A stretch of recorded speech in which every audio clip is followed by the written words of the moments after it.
a core part of your duty as an African is to give back. The world of personal finance can be so big and daunting.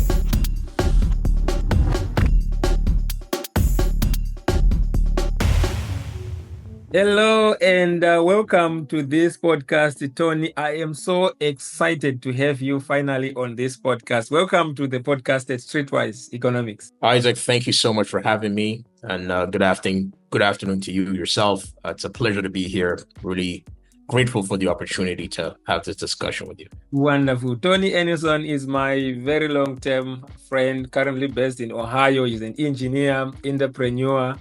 He has a very interesting story that you share, So today is your day.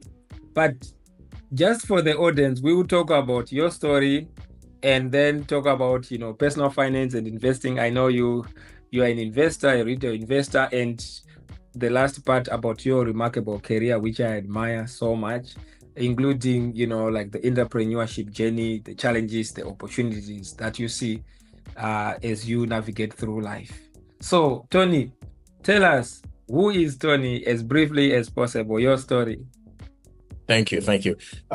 Actually, I'm currently in Iowa. Iowa, Ohio. For those that are not in the United States, some of the Midwest states that folks kind of mix up sometimes, but it's Iowa. So I grew up in Ghana. I should say I was born in Ghana.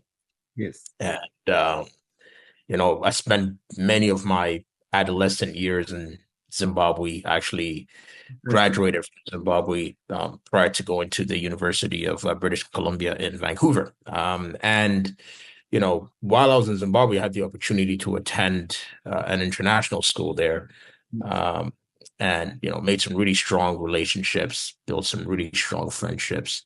But I think for me, what it helped me do was it was sort of the beginning seed in identifying myself as a global citizen. And my life's journey there afterwards has sort of been in that same vein, going from city to city, country to country. So I really do have that perspective. But I think, some of those early experiences in Zimbabwe and Ghana really did shape my perspective on maybe where I see some value add I can give to this world. So when I got to university in British Columbia, I focused on the engineering side of things. I ended up getting a bachelor's in mechanical engineering, or in Canada, what they call it, bachelor's of applied science. Yes. And through that, really started to hone some of my problem-solving skills, thinking in a structured sort of manner and tackling problems. And with that as well, and some of my natural passions in energy, natural resource extraction, finance. I was part of a business fraternity in university. Started to develop some of those interests as well there. So I like to think of myself as one of those engineers that is at the intersection of engineering and business, right? After graduating, I transitioned to northern Alberta in Canada, a town called Fort McMurray, known for its oil sands assets. Yes. I worked there for about 10 years at Syncrude and Suncor in various departments. So, that business is really on the upstream side of it, one of the most incredibly unique oil businesses you will ever find, because you have a mining business and an oil business in one. Exactly. So I worked from, the front end of that business, material handling, extractions, tailings management, utilities, power generation, and at the back end here with bitumen conversion and upgrading. Yes. As well. And then recently, after 10 years in the oil industry, I pivoted to fertilizer. And now living in the United States in Iowa. We will explore, quite a little bit more about your experience at Sango in Canada and also currently in the US. Now, as we pivot now to the personal finance and investing section, before this break, Um, I wanted you to tell us a little bit more about, personal finance and investing to the extent that you're comfortable. I realized that wealth is the money that you don't spend. That is, Mm, according to Morgan Housel, to say if you have wealth, really, it's that money that can sustain you and you can die and leave that money, right? So, but to do that, from my understanding, is that there are vehicles that people can use to, to get to that point, right? Be it the stock market, real estate, some do crypto commodities. I know you are a big fan of the stock market as well. So do you want to tell us a little bit more about that? But bearing in mind that this is not to be taken as investment advice. It's just me and Tony sharing our experiences, of course. yeah, that's a great question. I think when you talk about personal finance, Yeah. the world of personal finance can be so big and daunting, but Yes. really can be distilled in very simple forms and principles. Yes. And I think, one of the pivotal times for me was actually a book you recommended. It was a Yes. book called Unshakable by Tony Robbins. Yes.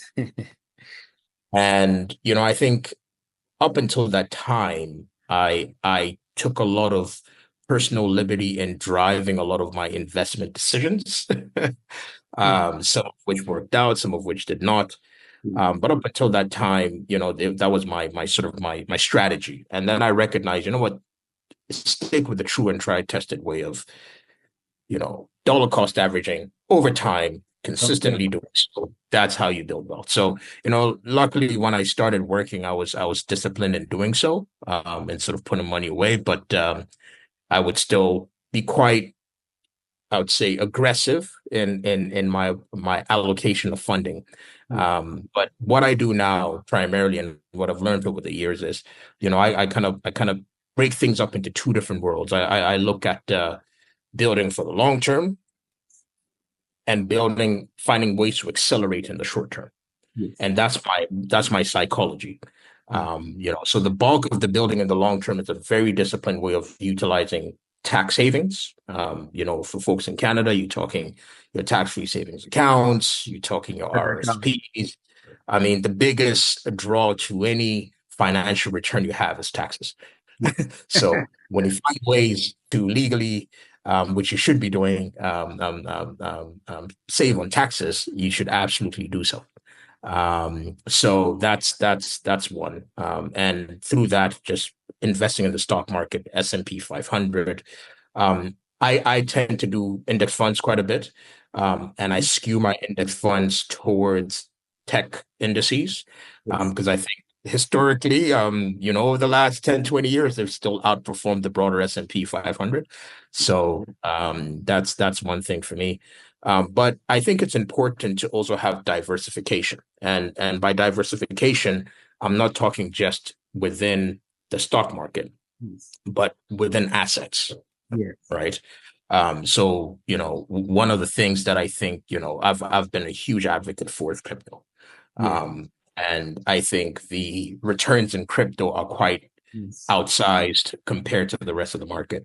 Now it's a volatile asset class, we all know. But I think with that volatility comes a lot of opportunities as well.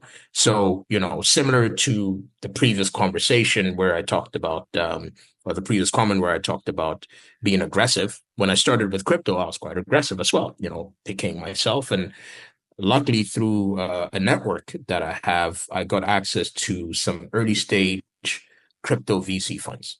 Yes. Uh, and those have been, I would say, valuable Yes. in diversifying that crypto portfolio in a more prudent manner, if I put it that way. So it's been great. I think I would recommend definitely that folks look into crypto. Yes. And then for folks who are in Canada, I think there's a lot of studies that show that within the Canadian context, real estate, although it's sometimes difficult to get into, Yes. is one of those investment classes in Canada that really performs well over time, just because of the structural design of the country. Yeah. We're not building enough houses. The country is focused on immigration. The basic macroeconomic supply and demand factors kick into play there. And I think real estate is really something that's been well. So, for folks who have, the wherewithal to do so, I would certainly recommend real estate. I think it's one of those things that it's not liquid, but there's definitely ways to ensure that you get liquidity through them, with cash flow from rentals, for instance. So yeah, I dabbled a little bit into real estate as well. Fantastic. And just for context, when we're talking about index funds, basically, this is a fund that can be managed by, a fund manager, but it does within it, in different proportions, contain a basket of other securities, whether stocks, that is the equities. Sometimes in crypto, there are also ETFs, exchange traded funds. But fundamentally, it mimics an index. So when you're talking of the index, you're talking of the S&P 500, the top 500 companies that are largely, capitalized, the NASDAQ, the technology focused. So you have, like different, types of exchange traded funds that mimic index funds. But the key there is to look at the past returns, but not necessarily as a proxy to see, to predict what's going to happen. Nobody can predict what's going to happen in the market because people can just wake up, they are freaking out. There are so many variables, but Yeah. also looking into the, fees, because if you are paying 2-3%, over time, it's a lot. So anyways, I learned that it's very important to, structure, like in your case, you have short-term and long-term, but to also, understand the tax system. It's very, very important because in most countries, there's a tax structure. So I found out that even if I pay, let's say, $200 to go to an accountant or a tax attorney, it will save me a lot of money because they will tell me like, okay, I suggest you invest more in this account, you optimize your taxes. So I encourage people to learn to pay money for things that are, valuable, where there's a good return on investment. So that's very interesting. So are there any lessons or mistakes that you made that you are comfortable to share when you started investing in the world of finance? I'm aware you mentioned that there were some mistakes that you made, but maybe one or two that you want to share. Absolutely. I think the biggest mistake is in the beginning thinking that I'm the best financial manager in the world and I can pick the best stocks. That is my honest assessment of it. Yeah, you could get 1 in 10, but 9 times out of 10, you're probably not making the right decision. Very That's true. been my experience. Unless again you have opportunities like during COVID where the market had depreciated significantly. At that point, yes, go in and buy significant assets at a discount, which I did, right? But I think outside of that, my biggest mistake was thinking that I could pick stocks and I knew what the future held. And Smarter than really, anyone else.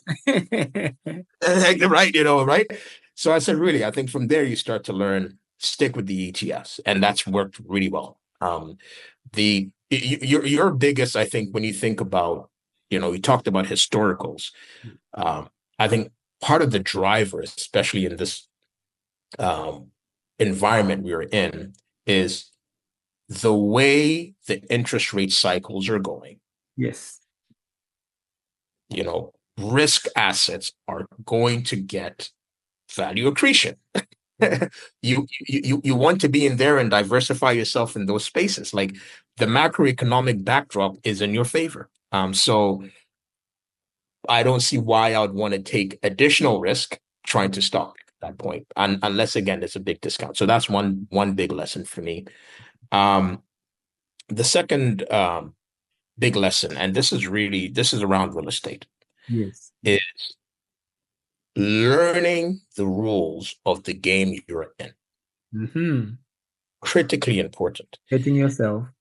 Yeah, educating yourself is really important. I would say there's a bulk of Canadians Yes. who Dear viewer, thank you so much for tuning in to this podcast. I really appreciate you tuning in. But did you know that only 10% of all the people who watch this podcast are subscribed? So if you're one of those people who are not subscribed, I highly encourage you to subscribe so that you can get notification when I post new podcast and other content on personal finance and investing. In return, I promise you one thing. I will bring in guests from different parts of the world who have different experiences in personal finance, investing, and from different career walks. Now, the goal is to inspire you and to have these people in conversation with me, share their experiences so that we can both learn from each other. If you have any questions, you can also put them on the comments so that we can respond to your comments. I hope you enjoy this episode. Have a wonderful time and may the markets be with you. Who may not know Yes. that there are ways to get a second property Yeah. without necessarily putting in the 20% down A lot more. If you don't mind sharing. Okay. This was a mind blower for me, Yes. quite frankly. We all know that Canada's got policies where if you want to get real estate, your first residential home, you don't have to put 20% down, right? Yes. You could do some minimums, pay CMHC insurance and proceed. Yes. But there are mechanisms where you can go into second properties and do the same thing. And it wasn't something that was known to me, but through conversations with folks, I learned these approaches and was able to get into other properties that way. So that was definitely something that was important for me. I was like, that lack of knowledge forestalled me a couple of years before going into additional properties. So that's one thing. Know what game you playing and the rules of that game.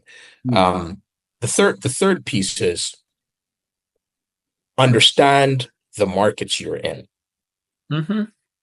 So, again, to real estate, I got real estate. My first property was in Fort McMurray. And this was at a time where Fort McMurray was what it was known for, a bustling oil and gas town. Over time, though, the property values in that market started to reduce. And, I hadn't anticipated some of those just understanding the market I'm in. So, you look at that and I've learned from that in terms of the kind of markets now I buy, real estate in are very specific criteria that I look at to ensure that, what holds true for real estate continues to hold true. That's fantastic. And the second point that you mentioned, Tony, I took a course on options trading, and I'm hoping I'll bring the guy who taught me that course. He said, Isaac, do you know the most expensive thing in this world? I said, and he says, ignorance. And he says, now you are trading it, you're making X amount every week. So before that, you were not making that money. Why? What was the difference? The difference was ignorance, lack of knowledge. So I'm glad you got to learn. And you have this drive, Tony, that you are very curious. You ask questions, Even you mentioned that I also shared with you in a conversation that we had in the past to read the book, Tony Robbins. And one takeaway I had from that book was always have a trust, understand the texts, whether it's revocable or irrevocable trust, go to a lawyer. So I learned from reading the books. Currently, I'm reading this book. It's very interesting, The Dandor Investor. It talks about getting into understanding the markets, the securities that you want to get in, you put your money in, but make sure that when you do so in a very low risk. Now that brings me to another point that I will make before we go to the next segment. I was watching this lecture by Howard Marks. Howard Marks is one of those people which Warren Buffett says, if he's in the middle of doing something, he sees a memo from Howard Marks, he drops everything that he's doing and he then, reads the memo from Howard Marks. He talks about, risk. And a lot of theory, usually risk, most people, they associate it with volatility. That's the theoretical way. So the way that he looks at risk, and it ties to what you said. He said, let's say you have a manager who is managing your money A, and B, and perhaps C. So manager A, if the market goes up, the S&P 500 goes up by 10%, your portfolio goes up by 10%. If it drops by 10%, it drops by 10%.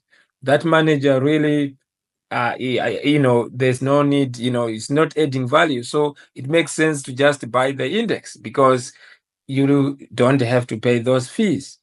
Then let's say you have manager number 2, the market goes up by 10% and he gives a return of 20%. But if the market drops by 5%, the portfolio drops by 40%, right? So that manager on average is actually, in my view, a very poor manager because you're actually, you want to manage the risk. Now, a good manager now, like which I see from what you have, told me from the way that you manage your portfolio. If the market goes by 10%, let's say then your portfolio goes by 20%. If the market drops by 10%, your portfolio drops by 5%. That's Warren Buffett. That's what he does. If the market is going up, he beats it, right? If it drops, his portfolio, Berkshire Hathaway, it usually doesn't drop that much. Why? Because he usually has a lot of cash and he has a diversified portfolio across different sectors. I said that because that's something that I've learned over my investing, strategy, because I have a long-term portfolio. I do trade occasionally, but what I've learned is there are weeks like this week, I only did one trade. Okay.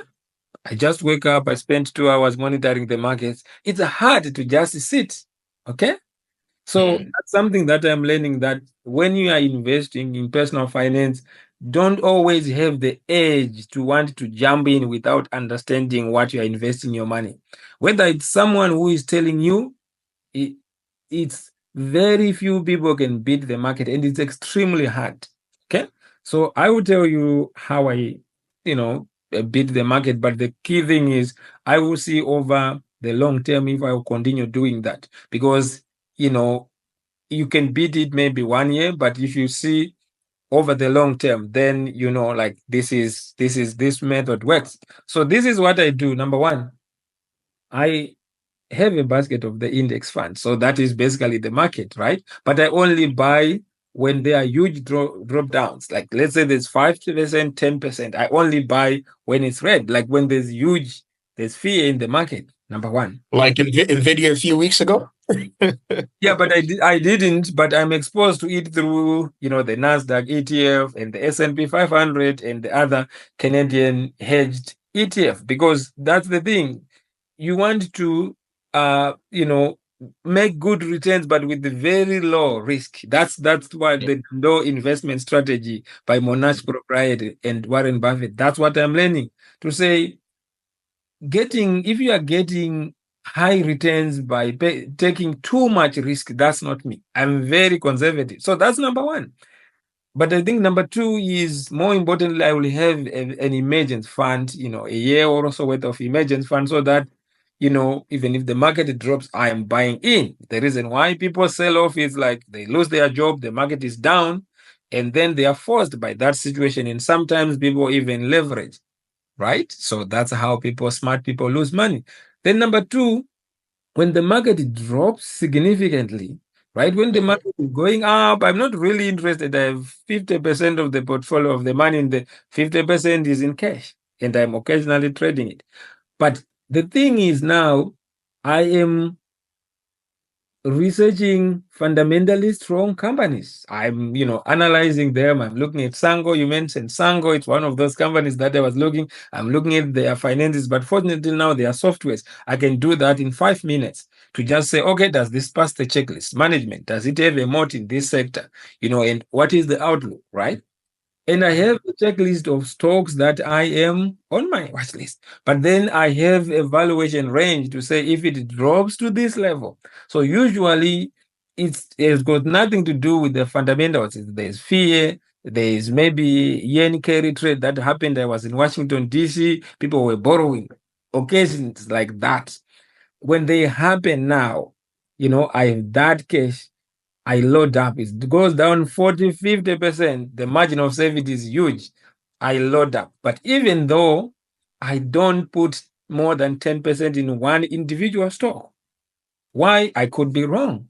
So in conclusion, what I then do is I have 50% of the money, mostly in the index fund, low cost, but the very few individual companies that I have, I go in high quality companies, top 5% in the US or in Canada, when they are hugely, down, discounted. So when they go up, S&P goes up by maybe 20%. My position, for example, in some of the stocks is 80% up.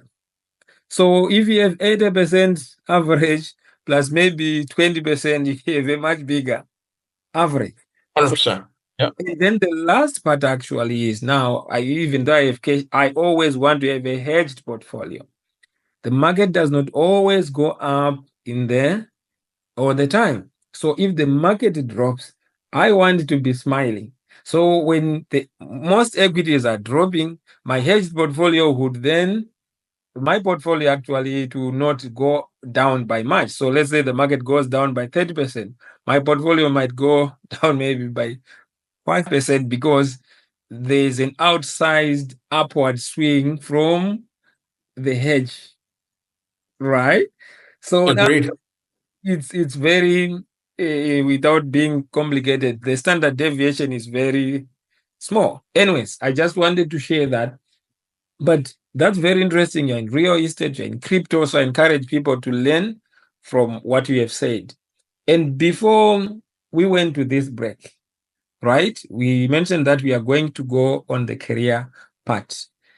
Now, you have a remarkable career. You're an engineer, but you're also an entrepreneur. Do you care to tell us some of the key things that you have learned, as an engineer and also from your entrepreneur journey? And maybe you can also, on the entrepreneur side, tell us a little bit more about your interest in natural renewable energy and the ventures that you're working on. Absolutely. Now, great question. I think, I tend to find that regardless of the stream we're talking about, whether it's my professional work or entrepreneurship or finance, Yes. there are key principles that are pretty consistent Yes. across the board. So, I think, when I think about it, one of the main insights, that would apply to all of these is, and I think it's funny because you posted something very similar earlier today on your WhatsApp, is you have to be willing to explore and find out what you want Yeah. out of life. Yeah. And you have to work consistently to get there, right? This is whether you want to be a great engineer or a great business person. That insight stays the same. But having a clear vision, which is finding out what you want, I think is a very important starting point. Yes.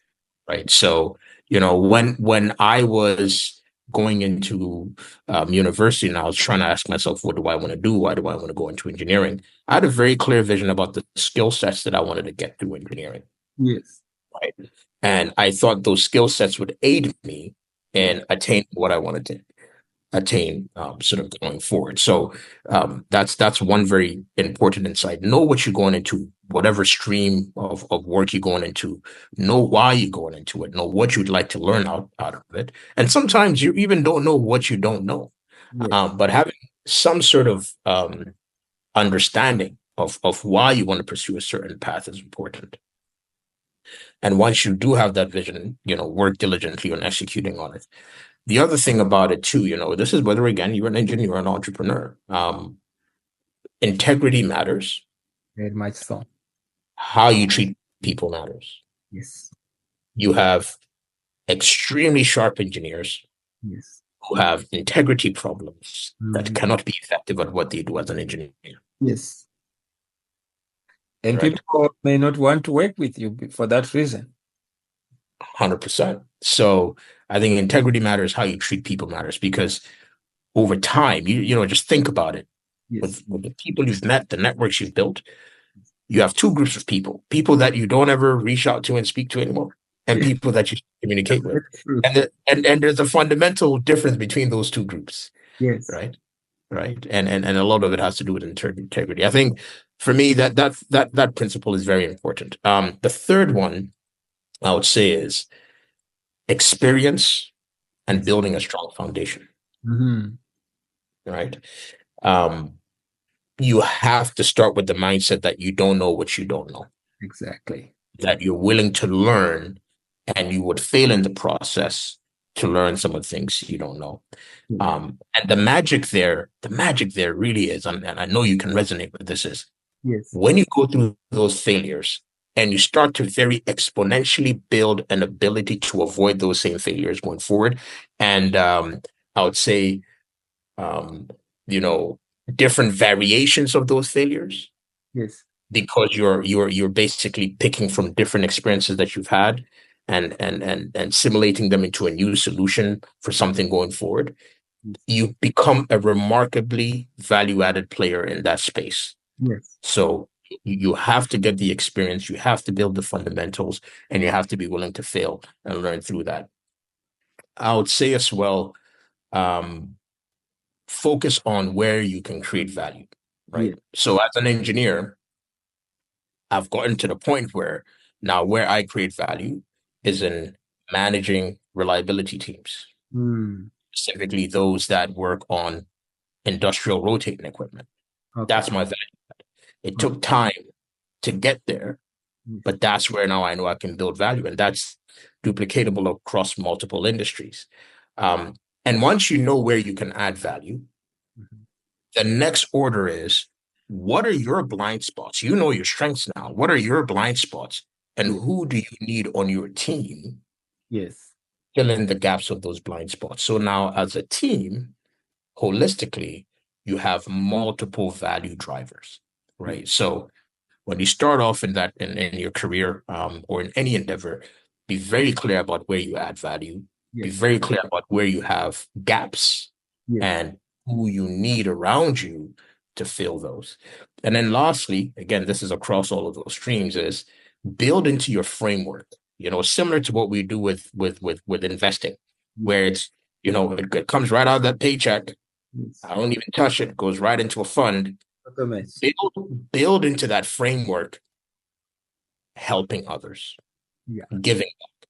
That's powerful. So if you're an engineer, mentor young engineers. You're an entrepreneur with network, open your network to folks who want to start.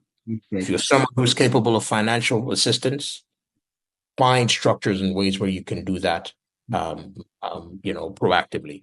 So that's really what I've learned over these last few years is, across all these fields, that the lessons are the same. You just need to apply these principles in those domains. Now, I will say specifically with engineering, there's something that, I think I want to communicate or encourage to folks who are thinking about going into engineering about. Engineering, from my vantage point, is one of those professions that, quite frankly, offers you the latitude to pivot into many other professions. Yes, I agree. And that was one thing that was attractive to me about it.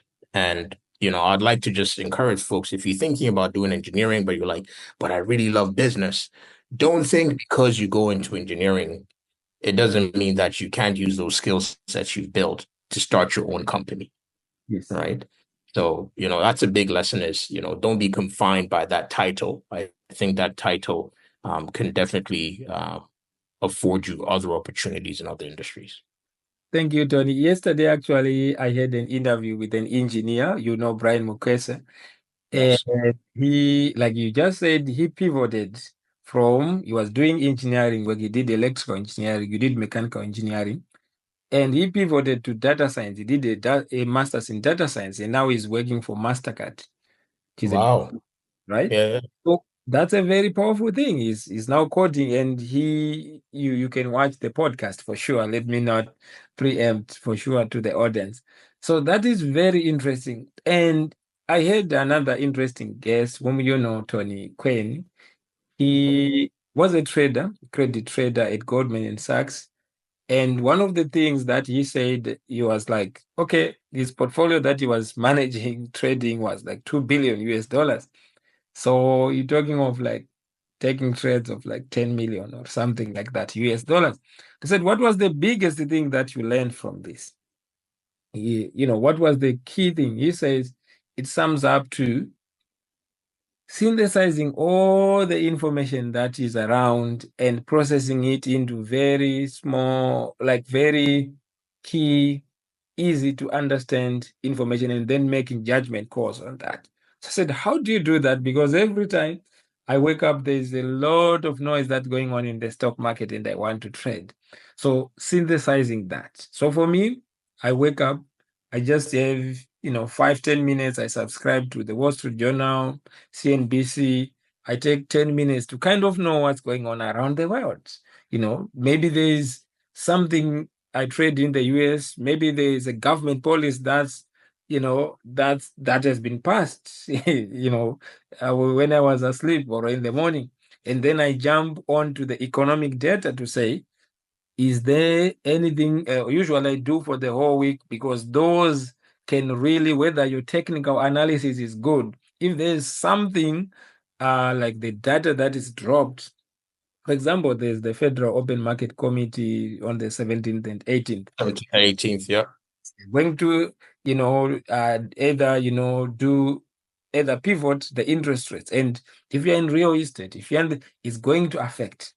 Some money might be rotating from the large caps to the Russell 2000, stocks, like the small to medium sized stocks. So when you understand then that, I think at the end of the day, it goes back to how you synthesize this. So my question is, can an average person, it seems it's complicated, right? But you and I, it's not like we are bragging, but you've gone through a sequential like education program, right?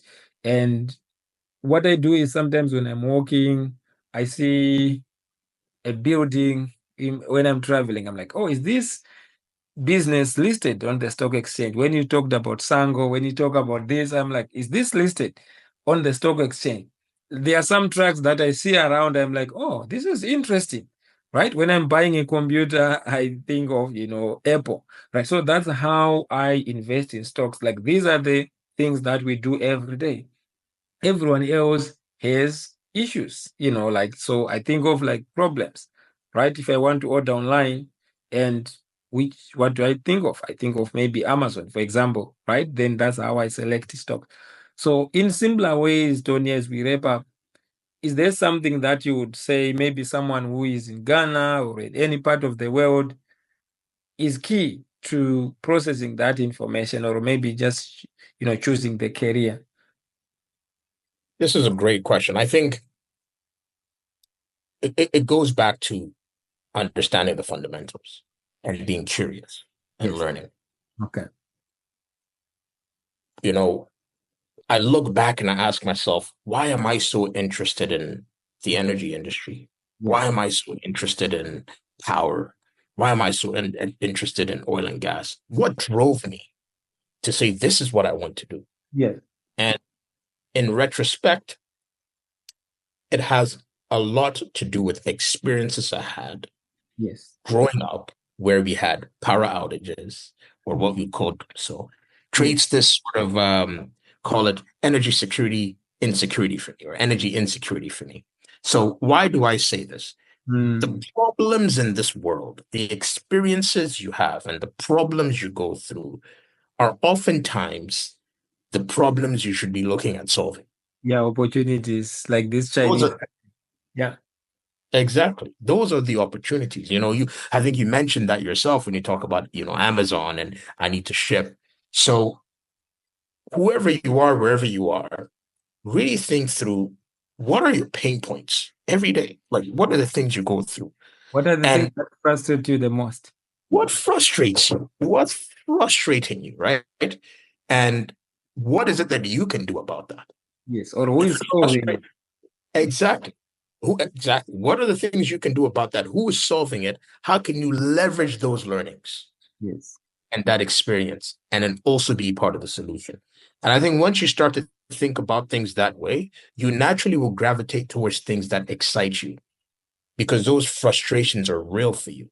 It propels you to want to learn about how to solve those problems. And that's where, learning the fundamentals is important, because now that you know there's a solution, go out there, understand how that solution works, and deploy it, right? So for me, engineering just made a lot of sense because I have these issues with power. How does that work? How do we solve it?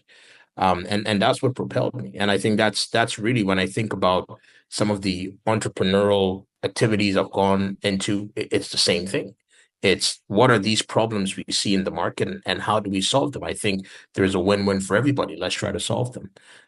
So yeah, that would be my advice: is focus on those pain points, and be willing to spend the time to strengthen your fundamentals so you can actually provide solutions consistently over a long term for those problems that you've identified.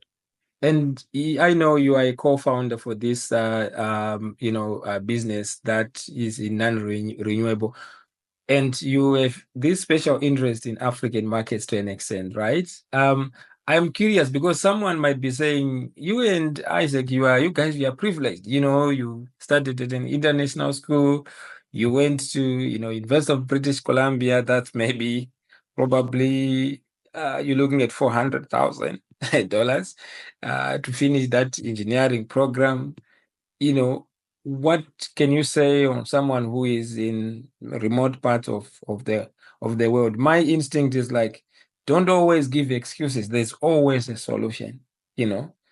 Where you start and where you are, I think it's also about your vision and the effort that you put. What would you say about that, Tony, as we I wrap up? would I would completely agree with that. I would completely agree with that. I think I'm one of those people that strongly believes in control what you can control. Powerful. Control what you can control. And what you can control as someone in a region of the world that is facing adversities that you think you have solutions for, think other people have solutions for, and you want to be part of that, is think about the small steps you can take. Yes. There are many ways you can add value, and think about the small steps you can take towards that value that you can add, and you'll be amazed when you look up where you've landed.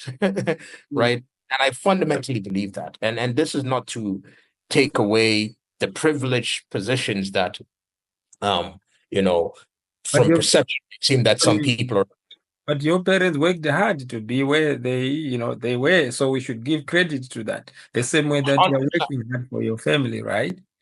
And 100%. some of the things, the reason why I say that, Tony, is that I realized that when I stopped giving excuses and asking myself, how can I, instead of I can't, or starting to, beat myself, to say, why me, right? I was a big, follower of Charlie Munger, who was Mm.